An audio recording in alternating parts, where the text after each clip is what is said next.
The Coldest Place on Earth. Chapter 8. Across the Plateau. On November 21st, the Norwegians killed 30 dogs. They were happy. Emerson said, "And now they are going to die quickly. We need 3 sledges and 18 dogs to go to the pole." When the dogs were dead, the other dogs ate them.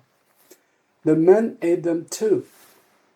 They were good friends, Bill then wrote in his diary, and now they're good food. 2 days later, the dogs were fat. Then, in a snowstorm, they began the journey again. After the snowstorm, there was fog, and in the fog, they got lost on an iced river with hundreds of big holes in it. They could see nothing, and it was very dangerous. In 4 days, they moved 9 kilometers, but the ice is beautiful. Bill then wrote, "Blue and green and white. There's a wonderful place, but I don't want to stay a long time." After the ice, there was strong wind and bad snowstorms. They could see nothing in front of them, but every day they traveled 24 or 30 kilometers. Then, on December 9th, the sun came out. They were at 88 degrees, 23 minutes south, 175 kilometers from the pole. 5 more long days, Bill then wrote. That's all now. But where's Scott? For 4 days, Scott's men stayed in their tents near the mountains. "There is a bad snowstorm outside," Oates wrote. "It's too cold for the ponies, and our clothes and skis are bad too." On December 9th, Oates killed the ponies. They were tired and ill, and they could not walk up to the plateau. Then Meares and his dogs went back to Cape Evans. "We can pull the sledges ourselves," Scott said. "We can do it. We are all strong men." There were 2 sledges and 8 men. They went 24 kilometers a day. On December 31st, Scott said to Teddy Evans and the man on the second sledge, "You can't ski well. Leave your skis here." So they pulled their sledge 24 kilometers without skis. Next day, Scott went to Teddy Evans' tent. "You're ill, Teddy," he said. "You can't come to the pole. Take 2 men and go back tomorrow." Teddy Evans was very unhappy. "2 men, Captain," he said. "Why not 3?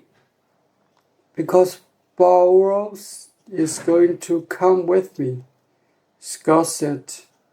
"He's strong, we need him, but you have food on your sledge for 4 men, not 5, Evans said, "and the Bronze has no skis." "I'm the captain, Teddy," Scott said. "You do what I said. Take 2 men and leave Bronze with me." Oates wrote to his mother, "I am going to the pole with Scott. I am pleased and I feel strong." But in his diary he wrote, "My feet are very bad. They're always wet now and they don't look good." On January 4th, Scott's men left Teddy Evans and went on. Scott, Oates, Wilson, and Edgar Evans had skis, but Browns did not. They were 170 kilometers from the pole. December 14th, 1911 was a warm, sunny day. 5 Norwegians skied over the beautiful white snow. It was very quiet. No one spoke. They were excited and happy. 6 more kilometers, Bjorn thought. Is there a British flag? I can't see a flag, but look, Hazel said, what's that over there? Bjorn left his sledge and skied quickly away over the snow. What is it? He thought. Is it? No. It's nothing, he called. There's nothing there. Nothing.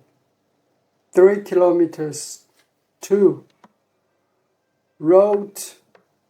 Hansen called to Emerson. Go in front of me, please. It helps my dogs. That's not true, Bjorn thought. His dogs are running well today, but Hansen wants Emerson to be first. The first man at the South Pole. They skied on and on over the beautiful snow. Stop, Emerson said. He waited quietly for his men. This is it, he said. Bjorn looked at him. But there's nothing here, he said. Emerson smiled. Oh yes, there is, he said. There's something very important here, Olaf. Very, very important. What's that? Wrote. Us. We're here now. Isn't that important, Olaf? The 4 men stood on the snow and looked at him. Then, slowly, they all began to laugh.